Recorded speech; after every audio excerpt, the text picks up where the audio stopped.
In today's episode of Locked On Oilers, the Oilers lose their winning streak, Klim Kostin contract extension, and the Bakersfield Condors Report. All that and much more in today's episode of Locked On Oilers. You're Locked On Oilers, your daily podcast on the Edmonton Oilers.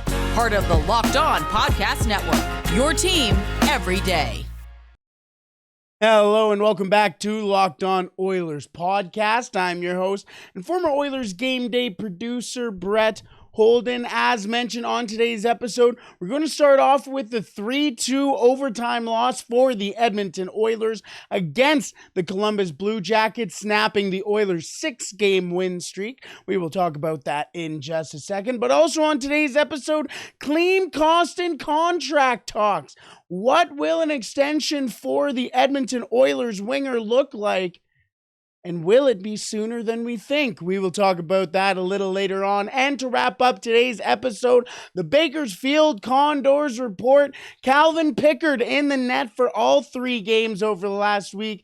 And some of them not so bad, but the other ones not so great. Let's just say that. All that and much more on today's episode of Locked On Oilers. Thank you for making Locked On Oilers your first listen every day. We are free and available wherever you find your podcast. Today's episode is brought to you by FanDuel Sportsbook, the official sportsbook of Locked On. Make every moment more. Visit FanDuel.com/LockedOn today to get started. Where we are going to start off, as mentioned, is the Edmonton Oilers' 3-2 overtime loss to the Columbus Blue Jackets as the Edmonton Oilers' 6-game win streak comes to an end. Unfortunately, they couldn't get that 7th. They couldn't get, as my notes are going everywhere, they couldn't get that 7th win, and it is tough because the Edmonton Oilers lost to the last place team in the NHL. Not exactly how you want to basically go into the All-Star break, but on the other hand, you have to think the Columbus Blue Jackets, out of the 4 points they could have got, they steal 3, so pretty impressive on the Columbus Blue Jackets part. But with that being said, the Blue Jackets are no longer in last place in the NHL. That prestige belongs to the Chicago Blackhawks. They are the next team for the Edmonton Oilers. Could they also bring some troubles for the Edmonton Oilers on home ice for the Oilers now when the Oilers have played lowly teams at home? They haven't played as well as everybody thought. Look at the Anaheim Ducks game where Lucas Dostal stole the game for the Ducks. Take a look at last game where Jonas Korpisalo stole the game for the Ducks, or for the Blue Jackets, excuse me. However, then when the Oilers went to Anaheim, we all know how that went as well. So, what can we really expect out of the Oilers against Chicago? Not really sure yet, but after last game, the Edmonton Oilers fall to 27-18-4 on the season, at least getting one of those, I guess, loser points in the game. But Blue Jackets now 15-30-3. Derek Ryan getting his 7th goal of the season. All 7 of his goals this year have come at Rogers Place. A pretty interesting stat, if you ask me. But it's weird how Derek Ryan can kind of become Connor McDavid, basically, on breakaways or partial breaks. He has an unbelievable knack of turning a rush into, converting a rush really is the best way, or finishing a rush is probably the best way to put that. Speaking of Derek Ryan's line with Matthias Janmark and Leon Draisaitl last night was one of the best, if not the best, defensive lines for the Edmonton Oilers. In 3 minutes and 39 seconds played together, Janmark, Draisaitl, and Ryan had an expected goals against of exactly 0. And as Jay Woodcroft said after the game, it's not so much the game negatives or taking the negatives out of a loss. It's taking the positives out of this game. Realistically, it comes to a chance in overtime. Could you have probably called the moving pick on Johnny Gaudreau as well on Ryan Nugent-Hopkins in overtime? Maybe, but there's the silver lining there. You can also sit back and say, could you then challenge the Kirill Marchenko play in the third period that led to the equalizing goal? Maybe, but it's coulda, woulda, shoulda.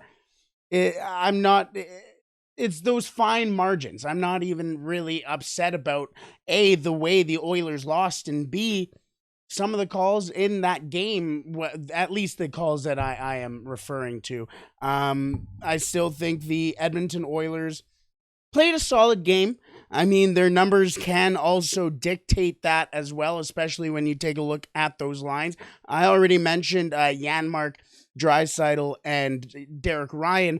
How about Klim Kostin, Ryan Nugent-Hopkins, and Matthias Janmark as well? A 0.049 expected goals against, which was the second best of all of the lines for the Edmonton Oilers, and they played 6 minutes and 4 seconds together. You see why that line plays so often, because they are very difficult to play against in the offensive zone, in the neutral zone, in the defensive zone. They're very fluid in the transition, and I think that's going to be a very important line for the Edmonton Oilers moving forward. Again, taking the positives out of a loss in this one, and I think with where the Oilers are at right now, 2 points behind the Los Angeles Kings for that third spot in the Pacific Division, within reach of the top spot in the Pacific Division, you give yourselves the room to breathe after a game like this. Also, I want to talk about a couple of defensive pairings for the Edmonton Oilers, 4 pairings to be exact. Philip Broberg and Tyson Barrie last night, an even 0 expected goals against with 2 minutes and 11 seconds on the ice together. And you'll see a little bit of a theme with these pairings as well. Either Vincent Desharnais or Philip Broberg will appear in these numbers, and I think they're not by accident. So the next pairing is Brett Kulak and Vincent Desharnais, who played 4 minutes and 8 seconds together, and they had a 0.039 expected goals against. Fantastic numbers there. Then Philip Broberg and Evan Bouchard, who played 7 minutes and 16 seconds together, had an expected goals against of 0.094. And then Vincent Desharnais and Evan Bouchard, who had a minute 34 together, had a 0.061. The Edmonton Oilers are getting development and fantastic minutes and fantastic defensive output from the bottom parts of their defensive components. Vincent Desharnais, Philip Broberg, Brett Kulak, Evan Bouchard. These are all players who at the start of the season, especially with Bouchard, players who weren't really contributing in the back end. Now the Edmonton Oilers are getting massive minutes from those guys and massive games basically from them. However, on the score sheet or in the advanced stats, those are very good to see. However, the giveaways for the Edmonton Oilers were basically what gave this game away for the Oilers. 27 giveaways for the Edmonton Oilers in this one, 10 for the Columbus Blue Jackets. Connor McDavid had 4, Ryan McLeod with 3, Dylan Holloway with 3, and Leon Draisaitl with 2. Evan Bouchard also had 2. One of them was just an absolute pizza up the middle, gave it away. Thank goodness he had Stuart Skinner in the net to save that one. But in the post-game press conference, Leon Draisaitl even not really called anybody out, but said the giveaways were abysmal and really soft and were a contributing factor to the Oilers' loss. Leon Draisaitl also pointless in this game last night. Stuart Skinner, 24 saves on 27 shots. Connor McDavid with his 49th assist on the season, 89th point. And Zach Hyman, 25th goal of the year. He keeps on climbing. Can he reach 40 goals? Could you imagine Zach Hyman 40 goals? That would be insane. That's a lot. But either way, one last player I want to mention here before we move on to Klim Kostin is Jesse Puljujärvi. As Puljujärvi's had a little bit of a tumultuous time over the last couple of weeks. Basically a when, not if he gets traded now. But last night, he led the Edmonton Oilers in expected goals with 0.68 and had the fourth most offensive zone shift starts. So offensive zone face-off opportunities. And those were behind Connor McDavid, Leon Draisaitl, and Zack. So basically the next trusted player in the offensive zone had a very good game for the Edmonton Oilers last night. But one of the reasons why Jesse Puljujärvi is getting the push out so quickly now is because of the play of Klim Kostin. Kostin has been an absolute renaissance man for the Edmonton Oilers, and it seems like he may be getting a contract extension soon. What will it look like, and what has merited this contract extension for Klim Kostin? We will talk about that in just a second. But first, today's episode is brought to you by FanDuel. The NFL playoffs are here, and we are really excited about our new sports betting partner for Locked On because they are the number one sportsbook in America. FanDuel. And if you're new to FanDuel, that's even better. They have so many great features that make betting on sports fun and easy.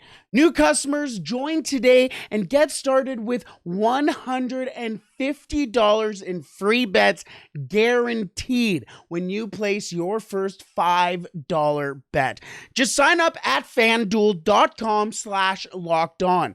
FanDuel has all of your favorite bets from the money line to point spreads to player props. Plus, you can even combine your bets for a chance at a bigger payout with same game parlay. Now, I've been talking a lot about we're wanting a little bit of a Joe Shiesty and Brock Purdy Super Bowl with the 49ers and the Bengals. Now, the odds have updated for the money line. The 49ers still the underdogs against the Eagles at a plus 126 line. The Eagles at the minus 148 favorite. But the Bengals are now the underdog with, I assume it's Patrick Mahomes injury news. He's no longer limping as we're basically watching him walk. But the Bengals are the underdogs on the money line. Plus 102 underdogs to the Kansas City Chiefs minus 120 favorites. I don't know. I'm just saying. I think it's closer than we all think. Either way, all of it is on an app that's safe, secure, and super easy to use. So football fans, don't miss out.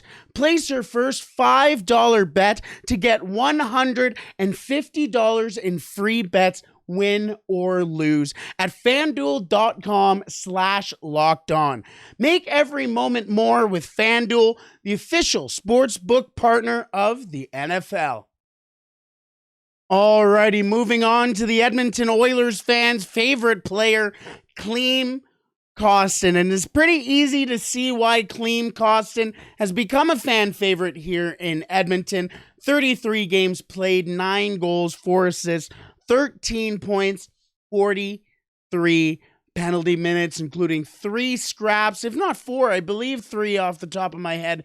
He may have not been credited with 1 officially. I think that may be what's messing with my mind. But 3 officially. Brendan Lemieux, not Milan Lucic. I was thinking of a different former Oiler. But Patrick Maroon and Zack Kassian dropped the gloves with 2 former Oilers. Could you imagine? But that's Klim Kostin. Klim Kostin traded for Dmitry Samorukov back in October. And a lot of Edmonton Oilers fans did not know who this Klim Kostin guy was. Who is this guy? Started off in Bakersfield and worked his way up. Coach Colin Chalk, he was talking on Oilers Now after, I believe, a couple of weeks with Klim Kostin. He said he's a very raw player, but said there was something to him. Well, only a couple of days later, if I'm not mistaken, he was called up, and the Edmonton Oilers and the Edmonton Oilers fans have fallen in love with Klim, the Dream, Klim Shady, the Klim Reaper. You can go on and on about Klim Kostin. Either way, he has become a favorite. And it's not only because of his physicality. Yes, he has 91 hits for the Edmonton Oilers. Yes, he's second on the team in hits with 91, only behind Jesse Puljujärvi, who has 98 and has played almost 15 more games in the NHL than Kostin this year. Yes, he does have 15.74 hits per 60 minutes and sits third on the team behind two guys who haven't played more than 15 games in the NHL this year, and Brad Malone and Markus Niemelainen. But it's his offensive and defensive outputs that puts Klim Kostin above and beyond most Edmonton Oilers, especially in the bottom six. Heck, even Kevin Bieksa on Sportsnet said in the intermission of one of the recent games that the Edmonton Oilers, having a top six of Connor McDavid, Leon Draisaitl, Zack Hyman, Ryan Nugent-Hopkins, who's the player I'm missing here? Even Kyler Yamamoto, I think he put in there. Oh, Evander Kane, that's who I'm missing. Having a top six of Connor McDavid, Leon Draisaitl, Zack Hyman, Evander Kane, Ryan Nugent-Hopkins, that's 5, and Klim Kostin is a playoff caliber top 6. The Edmonton Oilers acquired a top 6, middle 6, bottom 6 guy for Dmitry Samorukov, who hasn't played one game in the NHL yet for the St. Louis Blues and has only played one game in his NHL career. Klim Kostin has more assists for the Edmonton Oilers this year than Dmitry Samorukov has minutes played in the NHL. That's a fleece, first of all. But I mentioned it's the offensive and defensive metrics that really step Klim Kostin above most of the competition.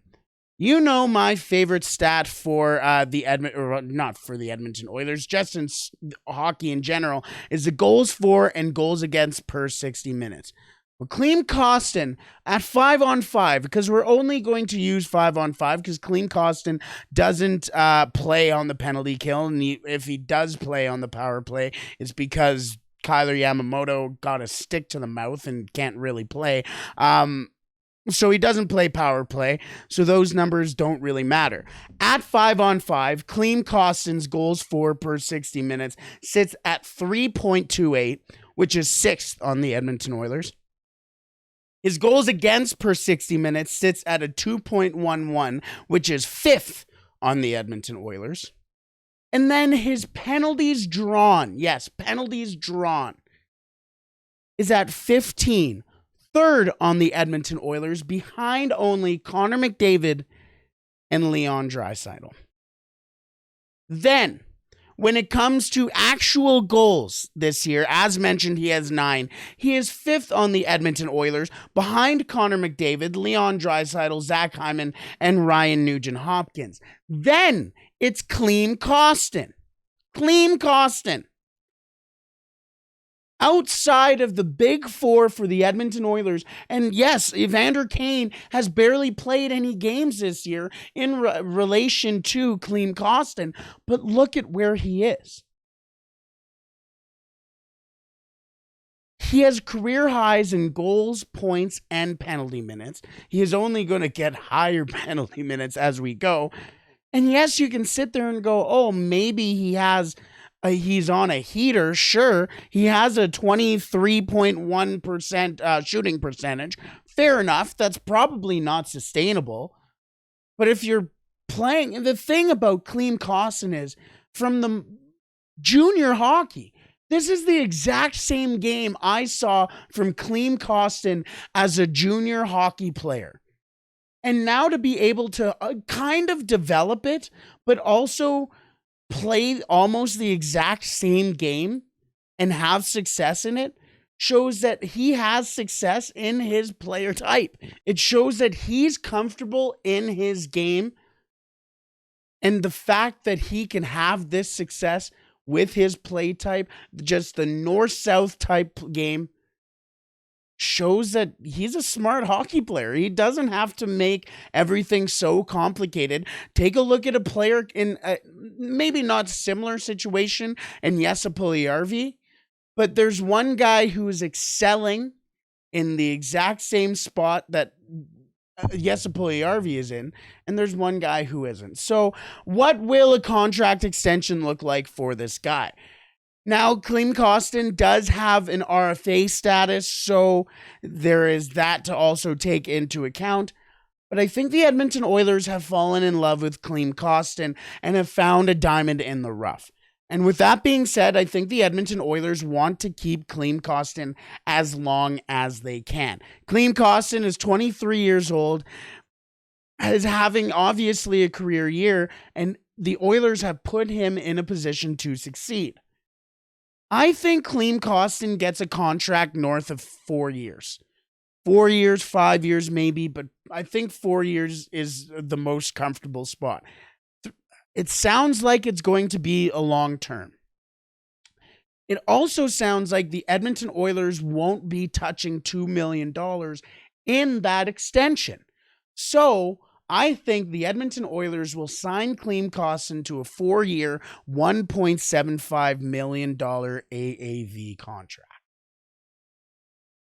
For a guy who is already at 9 goals, 5th on the team in scoring behind McDavid, Draisaitl, Nugent-Hopkins, and Hyman, who all have 20-plus goals,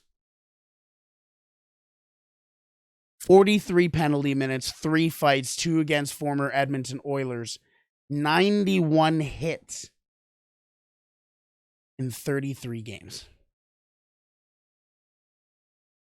Could it be Zack Kassian 2.0? Very well could be. He's much younger. He's much smarter.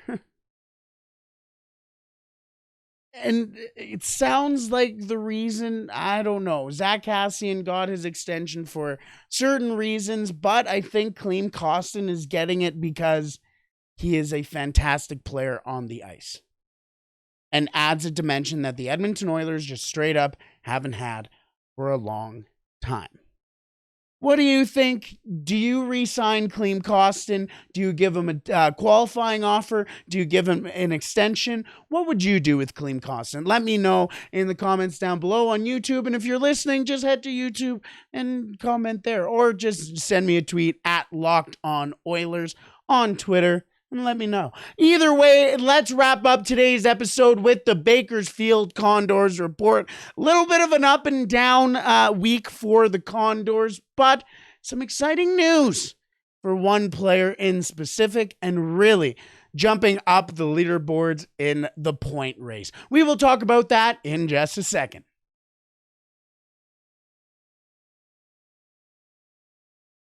Alrighty, wrapping up today's episode with the Bakersfield Condors Report. And as mentioned, a little bit up and down for the Condors as of late. 1 and 2 over the last couple of games. When they won, it's close. When they lost, not so much. Starting off last Friday against the Tucson Roadrunners. Yes, the Roadrunners. Shout out the Edmonton Roadrunners, by the way. Don't get enough love in this city. But they lost their first of the series, I guess, mini-series between the Roadrunners and the Condors. 6-2 was the score on Friday. Markus Niemelainen getting both goals for the Condors. Both absolute rips from the point for Niemelainen. Luke Esposito getting the assist on the first goal. And Raphael Lavoie and Ty Tullio getting assists on the second one. Lavoie's 7th of the season and Tullio's 6th assist on the year. Calvin Pickard was in net for the game. 26 saves on 32 shots. Now, Calvin Pickard actually got the start in all 3 of these games, including the back-to-back against Tucson.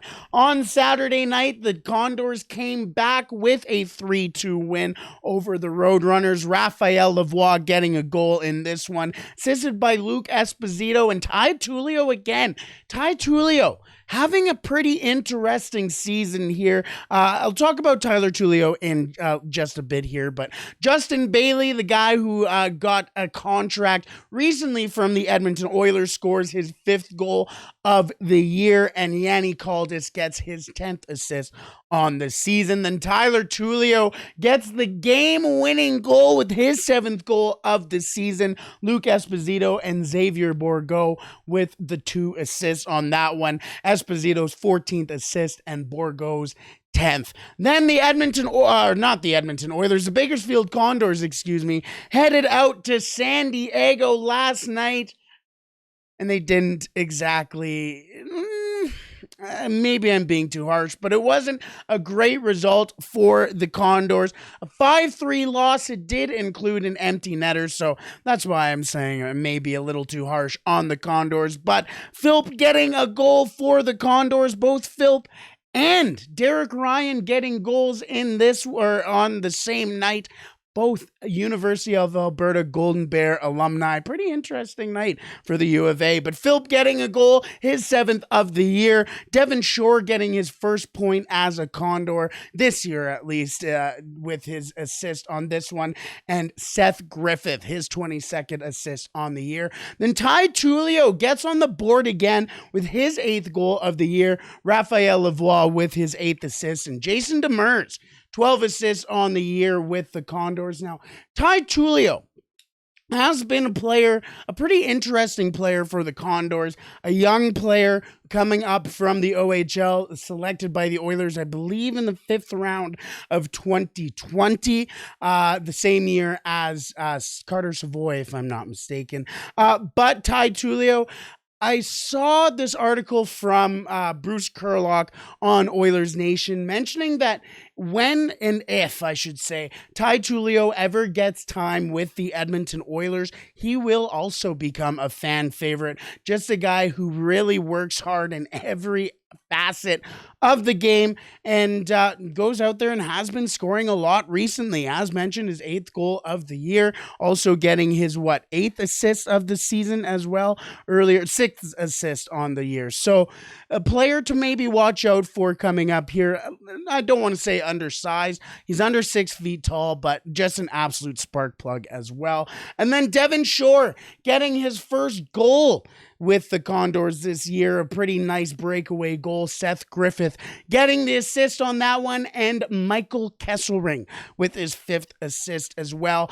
Calvin Pickard, 25 saves on 29 shots. Now, I should mention as well, the game before against the Roadrunners, 35 saves on 37 shots for Pickard as well. Now, I mentioned there is a Condor that is jumping up the reins in the point race, and there's actually 2. I mentioned Tullio. Tullio is one of them, as he has 8 goals on the year and is 6th on the 6th on the Condors in points this year with 15. But the other name is Raphael Lavoie. Now, we talked about Lavoie recently, and it's great to see him start to get some development. Coach Chalk talked about him recently I think he had a tough stretch over the last couple of games against Tucson. Then Raphael Lavoie himself comes to Coach Chalk and says, "Coach, you're not putting me down lower in the lineup." And he said, "Okay, sounds good. Show me why." He goes out there and, as mentioned, scored that opening goal against the Tucson Roadrunners,